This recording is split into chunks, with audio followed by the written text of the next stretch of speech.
Hello everyone and welcome back to Age Nagash, which is a channel dedicated to Age Sigmar. Now in this video we're going to be continuing with the Wanderers in part 2 of their army video for the Age Sigmar army archive. So what I want to say first in this video, and sort of similar to what I said when I talked about the allegiance, is that these videos are going to be, as work's quite busy this week, they're not going to be as, like as long as some of the other ones, going into like an hour and all that sort of thing. And the other reason for that is also just because obviously there was this rumour going around how the older armies of Age of Sigmar, and in particularly armies that have had past battle tomes, like when Age of Sigmar first came out, are now going to be updated.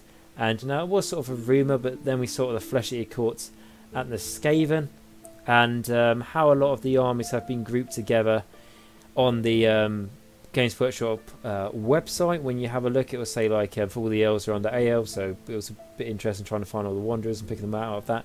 But the Skaven are all under one. And when people first said, before we get any news of the Skaven battle coming out, like, oh, all the Skaven under one category now on the website, oh, that means they're all going to be united under one book and all that sort of thing. And I'll be honest, I was one of those people that said that I think they will all be united at some point, but don't get your hopes up. There's no way they'll be getting a battle tome out right now. It's not going to happen. And then I was wrong, and then they got a battle tome out. So that's made me think a little bit. Like, I do obviously want to cover all these armies. That's really what I'm sort of focusing on these army archive, is to cover all the smaller armies, the ones that need attention. Just a little bit of content out for them. Hence the Wanderers as an example. But because they may be getting an update at some point this year, I don't know if they're going to unite the Elves, I don't know if that's going to happen, but something along those lines might happen. I don't want to put, it wouldn't be proportionate for me to put lots of time into these videos when it could be, who knows, a matter of a few months before I would need to do these videos again. So, like, of course, I will review every unit and all that sort of thing, do my usual thing, give my honest opinion, but I won't, basically, I'll try not to ramble on for ages, which is my own fault, really. But try and make them more sort of compact and to the point. And then when they eventually get updates, because they will get updates at some point when they eventually, it'll be great to come back to them. Anyway, so all the pre-ramble out of the way, let's get on to their army. And then, as normal with these part 2 army videos, this is going to be looking at the units for the Wanderers. So we're going to start with the basic and make our way up. So firstly, we're going to start with the Eternal Guard. So they are common minimum-sized units of 10 and maximum units of 30. They're going to cost you 70 points for 10, and there's no Legion discount if you take a max-sized unit for them. They are Wanderers battle line, so they're not generic battle line in order, but for Wanderers they are your battle line. You don't need to take any specific hero as your general, they're just flat-out battle line in a Wanderers army. And then going into their War Scroll, so Eternal Guard, so the description says the unit of Eternal Guard have 10 or more models. They fight with long and elegant spears, staffs. Some units of Eternal Guard also carry Glade Shields. So what this means is never take them without Glade Shields. There's no reason you don't. And Glade Shields are really quite good, so we'll get into that. And then going into its stats, it's got a movement of 6, 5+ save, a bravery 7, and 1 wound. Firstly, movement is 6 is good. We like that. That is quite fast, especially for basically a foot infantry unit, because they're else they are fast. A save of 5+, that is good, especially for a 70-point unit that you get 10 models. That is good. I like that. Bravery 7, fantastic. And a 1 wound, absolutely to be expected. Those are really good wheel stats we've got there. And then going into the weapons, we've only got one, and it's a melee weapons. It is the Spear Staff. So a range of 2 inches, 1 attack, force hit, force wound, no rend, and 1 damage. Okay, so 2-inch range, good obviously because it's a spear. We expect that. Not bad to hit into wing characteristic. Rend of dash and 1 damage, pretty average there. Going into its abilities, we've got the Eternal Warden. So the leader of this unit is the Eternal Warden, and Eternal Warden makes 2 attacks rather than 1. Okay, so I personally like this rather than him getting +1 hit, just because it means you can roll his dice, so everyone else shouldn't having to do it separately. Standard bearers. So models in this unit may be standard bearers. If this unit includes any standard bearers, add 1 to the bravery characteristics of its models. Add 2 to the bravery characteristic instead if the unit is in cover. So that's good. Standard bearer making bravery 8. That's really good. And obviously you're gonna take these guys in. You're gonna want to take them in more size units than 10, unless you're just using them for pub wrap really. But if you want to take them big size units, you're probably gonna get let's say you've got at least 10 in the unit. Then in the battleship phase, that gives you a +1 to bravery, so bravery 9. can do, and if you're in cover, you know, which is not too hard in this, you can get up to bravery 10, and that is like a really quite good for a simple way for them to get up to such good bravery like that. You can't beat it really. Okay, and then we've got the Hornblower. So models in this unit may be Hornblowers. You can reroll the dice when determining how far this unit can run if it includes any Hornblowers. Okay, that's generally really good. Yeah, not getting any bonuses to charge and stuff, but like we said with the Wanderers, they want to be very quick. They have got some combat units like we'll look into, but they're more of a shooting army, so they want to not get bogged down with things. So being able to run, you know, reroll your runs can really make a difference there. And then going into the real nice abilities, we have the Fortress of Burrows, I think that is. Anyway, in your hero phase, this unit can form a fortress. If it does so, it cannot move until your next hero phase. But until then, you can add one to all hit rolls and wound rolls and save rolls made for models in this unit. So that is really good. Adding one to your you know, hit rolls, wound rolls and save rolls is a really nice, especially when it's synergized with a spell the Wanderers have. We'll get to in a bit towards the end of the video. And yeah, that's generally a really good shield ability. Adding one to your hit rolls and wound rolls, that hugely increases their attack cash, is really good. So you've got a 2-inch range, so you're getting quite a few of your models in. Then freeze to hit, freeze to win, really good. Especially for a, you know, a battle line unit of this you know, standard, shall we say, for how many points it's costing you. Because, you know, this battle line unit, if you break it down, it's costing you, what is it, 7 points for each model, which is really good for what you're getting. And then going into its last ability, it's got a Glade Shield, so you can reroll save rolls of 1 for a unit with Glade Shields. You can reroll failed save rolls of 1 and 2 instead if the unit with Glade Shields is in cover. Okay, so you make your fortress, you add in one to your save rolls. So now this unit has got a 4-up save, which is really good for how many points it's costing you, like I've said. And then re-rolling ones, you know, guaranteed, pretty much. And then re-rolling 2s if you can. If you can, guys, and you've got a fortress going, then what? You've got a 4-up save, re-rolling, you know, 1s and 2s, really massive. Yeah, so really good there. And then the keywords have got Order, Elf, or Wanderers, Internal Guards. So generic keywords, of course. However, a really nice battle line unit, I think, honestly, for you guys. I used to run these quite a bit when I did my Wanderers army for a bit, and yeah, I thought they were good. I had the sort of feeling like, are they better than? Because back then, you know, Liberators was sort of the best, you know, shield wall for Order, and I sort of armed this up, which are better, you know, the Eternal Guard or the Liberators, and probably the Liberators on general. However, Eternal Guards definitely are good for their points. Okay, so that is the Eternal Guard. And then moving on to our next unit, which is going to be the generic battle line, and this is battle line for all of Order, and this is going to be a Glade Guard. So, you know, the first shooting unit we're going to look at, and they come at a unit of 10 for 120 points. You can take them in a maximum unit of 30, however, you won't be getting a discount for it. However, there will be reasons for taking big size units for them, as we'll see. Okay, and then going into their War Scrolls, so we've got Glade Guard. So the description, a unit of Glade Guard has 10 or more models. They are armed with glade blades and loose deadly volleys of arrows from their longbows. So they've got a movement of 6 inches, a 6+ save, bravery 6 and 1 wound. So they've got 2 different types of weapons. They've got a 1 missile weapon and a melee weapon. So they've got a 20-inch range with their longbow, 1 attack, force to hit, force to wound, no rend, 1 damage. And then the melee weapon is a 1-inch range, 1 attack, 5 to hit, 5 to wound, no rend, 1 damage. So firstly, melee weapon, it's not bad, is it, for a, you know, an archer unit? It could be a 5 and a 6 or something, so it's all right. The shooting, 20-inch range is good for them, and to hit 4, to wound 4, good. And then yeah, going back to its wheels, you know, they've got a movement of 6, good. 6 was safe, not good. Bravery 6, for what they are, good. And 1 wound to be expected. Like I said, a 6+ safe, not good. They are an archer unit though, aren't they? You know, they haven't got really any armour, so at least they've got a save, I suppose. And then going into their abilities, they've got the Lord's Bowman. So it says it makes 2 attacks with its longbow, so that is good. And it means that, like I said, it's easier when you just roll your dice. You don't have to roll it separately. You've got the Pendant Banner, and this is the one that is going to add 1 to your bravery characteristic, or add 2 if you're on cover, like we saw the Eternal Guard. We've got the Hornblower, which again allows you to re-roll the dice when determining how far this unit runs if it includes any horn blowers. And then going into the proper abilities, we've got the Pierceless Archery, so you can add one to all heroes made for a unit of GLADE Guard in the shooting phase if it has 20 or more models, and there are no enemy models within 3 inches. Okay, so this is good. Obviously you're bogged down in combat, you know, this ability isn't going to go off and that's shit. However, this is why I want to take big sized units, because, you know, there's a big difference hitting on 3s compared to hitting on 4s.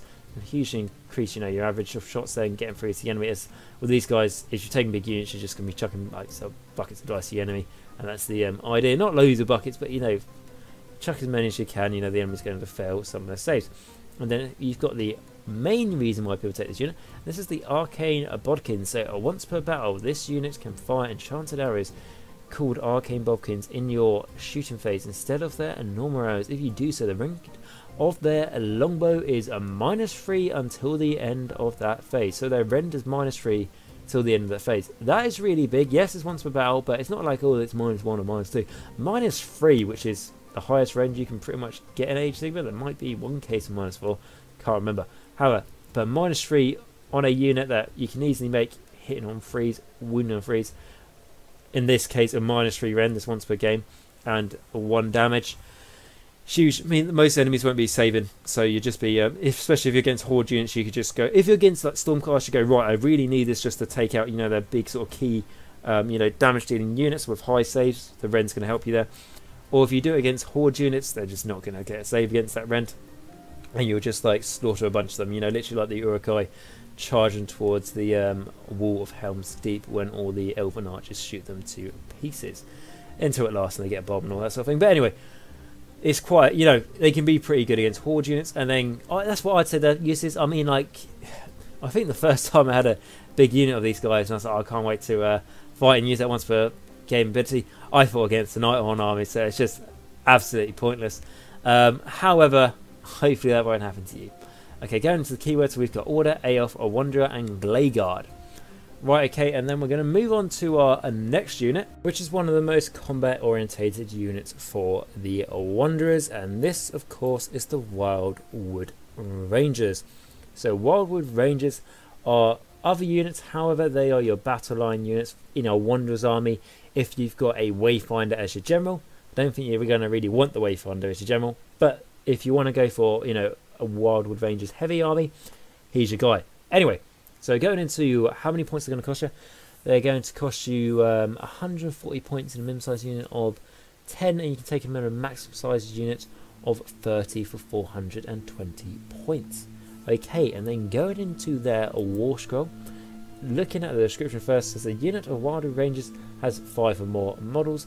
They fight with elegantly crafted ranger axes, basically. I'm not going to pronounce that word. And something you might, you know, notice again, well, I've just said, you know, they can come in units of 10, you know, minimum. Why am I now saying units of 5? Bear in mind, these war scrolls, you know, they're also made for open play and, you know, narrative games and stuff as well.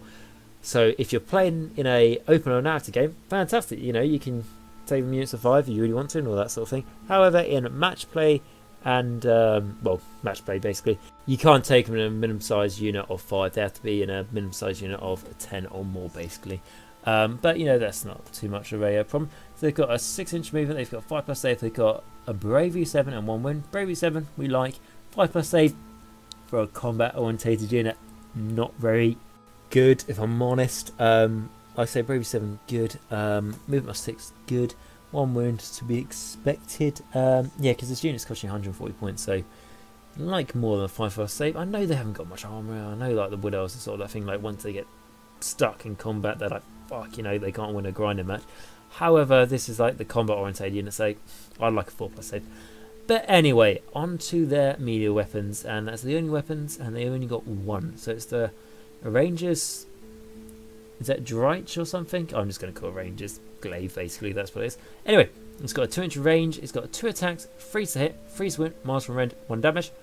Not a bad, you know, a melee weapon that, a good range, good to hit into win characteristics. You're making 2 attacks and miles from rend, only 1 damage, but it's not bad. Especially, you know, this, you know, you get, you know, 10 in this unit. They 2-inch range, all should be able to attack without, you know, too much of a problem.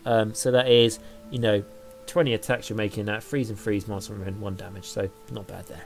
And then going into the abilities, we've got the Wildwood Warden, which makes 3 attacks rather than 2. Good, easy to remember. You've got the Standard Bearer, which is the same as the last one, so add 1 to their bravery, or add 2 if the unit is in cover.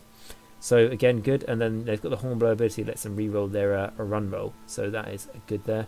And then onto their proper ability, and this is the reason why you might want to take them, you know, especially if you know the army you're fighting against and they've got lots of these horrible things in, is their ability of Guardians of the Kindred. So the Wildwood Rangers have had cause to master the arts of hunting and monstrous creatures that roam the wildwoods.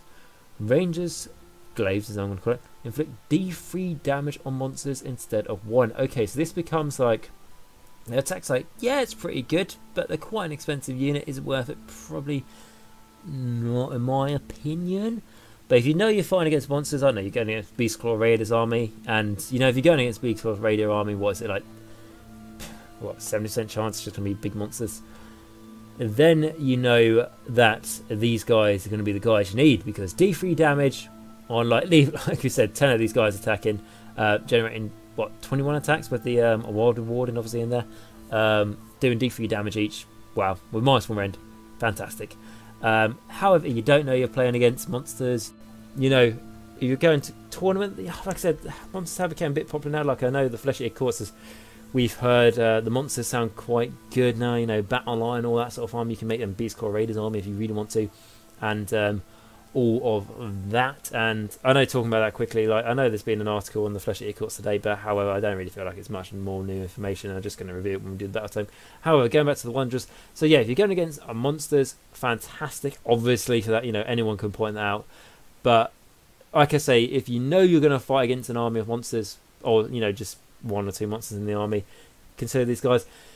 If you don't know what army you're going to be fighting against, I would say spend your points on something else. That's going to be my opinion. So we've got keywords. So we've got Order, Aoth, Wanderer, and Wildwood Rangers. So, and then going on to our next unit, that is going to be the Sisters of the Watch. So for 10 models, you can take them for 180 points for 10 models, and then you can take a maximum unit of 20 for 360 points. And these are other units, however, they are Wanderers of Battle Line, so only a Wanderers army if your Way Watcher is your general. And a Way Watcher is not a bad general here, guys, so you know you can make these guys Battle Line pretty nicely. Right, and then looking at their rules, so the Sisters of the Watch, so their description: a unit of Sisters of the Watch has 5 more models, but obviously we know that is you know, for open play narrative, you want to take a match play minimum size unit of 10. It says they carry watch bows which fire enchanted arrows that burn with magical flames. Sisters of the Watch also wield Elinima swords. I apologise for butchering that word. I know I have done. If you're a long time Elf fan and you absolutely hate me for saying that mispronounced word, I can only apologise. Okay, and then going on to their stats. So we've got a movement of 6 inches. We've got 5+ save, 7 bravery, and 1 wound. So they've got 2 weapons. So they've got their missile weapons and their melee weapons. The missile weapon is the watch bow. It's got an 18-inch range. It's got 1 attack, 3 hit, 3 wind, no rend, and 1 damage. And then going on to their melee weapon, it's got a range of 1 inch. It's got 1 attack. It's got force to hit, force to wind, and no rend, and 1 damage. Not a bad, you know, melee weapon there, you know, for an archer unit, certainly. Their bow, not very good. I mean, to hit into win characteristic is really good, but 1 attack and no rend and 1 damage, and this is really quite an expensive unit here, guys. 5+ save, I don't like that at all, really. I think it should be a 4+ save. So stats for me aren't looking too amazing so far, but going on to their ability, so we've got the High Sister, which makes 2 attacks with the bow rather than 1. And then going into the abilities, because we have no Standard Bearer Musician here, guys. So the abilities, we've got the Eldritch Arrows. So creatures of chaos cannot abide the magical flames of these enchanted arrows. You can add 1 to any wind roll when a Sister of the Watch targets a chaos unit with her watch bow. Okay, so this is when I'm going to say this unit is quite controversial. It's the same as the Wild Rangers, but just for different things. So I'm just going to say it now, you know, the Sisters of the Watch, if you're playing against their all Chaos army, you know, they could be really good, taking this battle line, they could do really nice things to your enemy, as they're all Chaos, and then with this, they're hitting on a 3 and winning on 2, fantastic. However, that's not always going to be the case, and when you're not fighting against Chaos, you know, it's hard to justify the points. I mean, you know, 180 for 10, you know, 180 points for 10 models, guys. I think they look fantastic. I certainly ran these guys in my army because I love the models. And my mate's got a Chaos army, he's got a Khorne army, so I think, as I mentioned several times in this channel. So for me, yeah, they're worth putting in. However, if you're not going against Chaos, are there better things to have in the army? Hence, it's just Glade Guard in general can do a better job. But anyway, going on to the rest of their abilities. So Quicksilver Shot. So unit of Sisters of the Watch can attack twice in their shooting phase if they did not move in their movement phase. Okay, so this is big. If they're already in a good position, they've already got a shield wall behind them, they don't need to move, those sorts of things, and then you're shooting twice, and if you're fighting against Chaos, these guys can now not just be good, but now be devastating, because that makes them now quite good against, universally against the other armies, provided that they're protected by your Eternal Guard. And then going on to their next ability is Loose Until the Last. So once per turn, if an enemy unit ends its charge move within half an inch of this unit, the Sisters of the Watch can immediately shoot their watch bows against the charging unit. Okay, so another way for them to shoot. I mean, you know, you can do like in a single battle round, you can have these guys shoot twice in your turn, you know, if you plan it out right, and then you can have them shooting your enemy's turn when they make that charge move and end up half an inch from them. Bad news if that happens, now these guys are in combat, however, you get to shoot. So, it's one of those units where I'm sure people have done the stats on them fair enough and they know if they're good or they're not.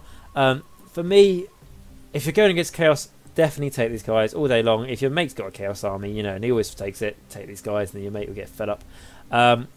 For sure. If you don't know what you're fighting against, I would take something else. That I'd take Glade Guard or something along those lines, or more Eternal Guard or something like that, or ally some things in, because they're not bad. But for 180 points, I think when I was running these guys, I think they were 200 points, especially with a 5-up save. You know, they melt like butter when they get charged. So yeah, for me, they're just too situational. I mean, they have got good things. It might just be a thing where, like, I've only used them a few times and I had bad luck with them. But for me, I feel like they're not all-round reliable enough for their damage output. Okay, and then going on to their keywords, we've got Order, Elf, Wanderer, Sisters of the Watch. Okay, so moving on to the next unit, and then this is when we start going into our, you know, mounted units. So the first one we've got is the Wild Riders. So the Wild Riders, so they come in at a minimum size unit of 5, maximum size units of 20, and there is no discount as far as I'm aware for them. You know, and they will cost you, if you want to take them, you know, at a minimum size unit of 5, is going to cost you 120 points to do so. Right, okay, and then going into their stats, their description is a unit of Wild Riders has 5 or more models. Wild Riders ride down their foes with hunting spears. They ride mystical steeds that lash out with their horns and hooves. Okay, so they've got a movement of 12 inches, really good, really quite fast. 5-up save for a combat unit. Obviously it's not good, but you know, they're sort of like, you know, basically hitting the runaway sort of thing. You know, they're hit and runner sort of unit. They're not, you know, like a grindy units. They've got a bravery characteristic of 8, that's good, and 2 wounds. We expect to see that, but you know, still obviously good. Going into their melee weapons, they've got the hunting spear and the steeds, horns and hooves. So the hunting spear first, 2-inch range, 2 attacks, 3 to hit, 4 to wound, no rend, 1 damage. Yeah, good amount of attacks then, not a bad you know, to hit characteristic of 3. And then going into the steeds, horns and hooves, so a 1-inch range, 2 attacks, 4 to hit, 4 to wound, no rend, 1 damage. Yeah, that's a good steed attack. That nothing really to complain about. And then going into their abilities, so we got a Wild Hunter. So the leader of this unit is a Wild Hunter. A Wild Hunter makes 3 attacks rather than 2 with its hunting spear, so that's good, nice and easy to remember. You've got the Standard Bearer, that adds 1 to its bravery, it adds 2 if they're in cover. The Hornblower lets them reroll their run roll, and then their proper ability is Unbound Fury. So wild riders can run and charge in the same turn. You can add one to any wound rolls made for wild riders hunting spears if they charge in the same turn. Okay, so yeah, I mean, I added one to the wound rolls now. They're hitting a winner freeze. Yeah, that's really good. I would have liked Ren though there, or quite simply, I would have liked these guys to be able to run and charge. I think would be a really good for them, make them really sort of like fast and heavy hitting. Well, I say heavy hitting, but basically just, you know, fast, hit the enemy, and then, you know, fuck off essentially before they start taking casualties, as is going to be their problem. They're okay. I mean, they're not bad, but they're not, you know, particularly advert and amazing, I would personally say. What I would say is, you know, what we see a lot with the Wanderer units, is what I've said as well, is quite a few of their units are, you know, I've said they're alright, but are they worth taking, that sort of thing. However, like I've already established, the Wanderers, and like I've already said, they're not winning all the tournaments, are they? They're not the most competitive army, so you're sort of playing the army because you love the models, and these models are, you know, awesome in my honest opinion. And then we've got the keywords, so Order, Aoth, and Wanderer, and then the Wild Riders. Like I say, they're not bad, but, you know, if you're taking these up against a really competitive army, you know, I think with the Wanderers, you know the answer to how that game is going to go anyway without a huge amount of luck, or your opponent is an idiot. Right, and then moving on to my favourite unit for the Wanderers, and this has to be their most expensive unit. That is the Sisters of the Thorn. So they come minimum size units of 5 for 220 points, and then maximum size units of 20. So they're very expensive. You know, if you want to take a maximum size unit as an example, for 20 it's going to cost you 880 points. So you understand they're quite expensive. You know, like 5 of these is the same as, you know, 2 more Arcane points. Just to, you know, add a bit of realistic to it, to this unit. So going into the game, so their description, so a unit of Sisters of the Thorn has 5 or more models. They carry deep wood, coven staffs, and whole Blackbriar javelins from the back of their fey steeds. These graceful creatures lash out with their antlers and thrashing hooves. So that is a pretty cool sound, you know, attack there. You know, like the frantic hoof attack from the deers there. Lovely. Movement 12 inches. Save casualty of 5+. Bravery 7. 2 wounds. Same stats as the ones we saw before. What I will say, not too bothered about the 5 save. I mean, yes, this unit is more expensive than the last one, so why am I not bothered? However, it's not focused on combat, so, you know, these guys don't need to get into combat, so the save doesn't bother me as much, but for how many points they were, would have been nice if it was a 4-up, I think. Okay, and then going into their weapons, we have got the missile weapon, so we've got one, and it's, you know, the black javelins. I think I was mispronouncing the second part of that word. So we've got a 9-inch range, 2 attacks, force to hit, force to win, miles per minute, 1 damage. I really like that until you get to the 9-inch range. And I know they're javelins, and I know they're riding on mounts, so it's sort of like they can't fucking throw them from a mile off, can they? A fucking stick and try and hit someone with it. However, 9-inch range, you have to get close to the enemy, but not too close. You know, you don't exactly. You don't want to get too close to these guys, get charged, and you're fucked. So yeah, just be careful with that. It's a good shooting attack. You want to use it, but just be careful with it. And then going into the melee weapons, we've got the deep wood coven staff. So 2-inch range, 1 attack, force to hit, force to wound, no rend, 1 damage. That's not a bad combat attack at all, really. But these guys will struggle in combat with that save.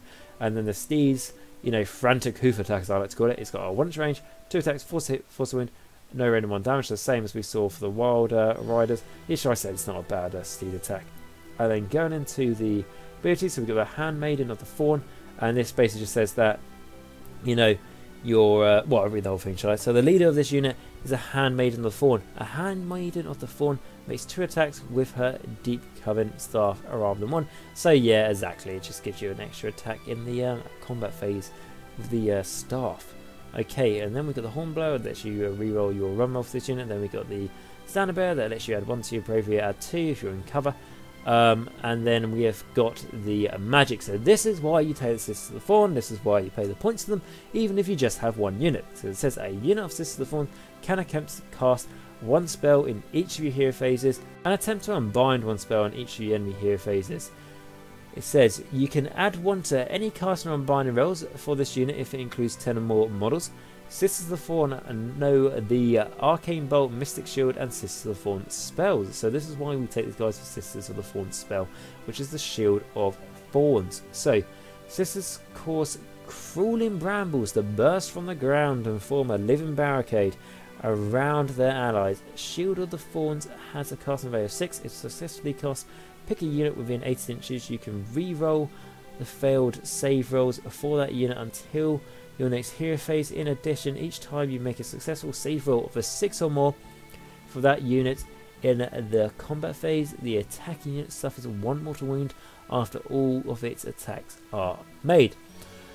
Okay, so where I really like, obviously firstly this is really good, even if you just ally this spell in, you know, when I say spell, ally in the Sister of the Thorn into like other order armies, it's still good for that spell.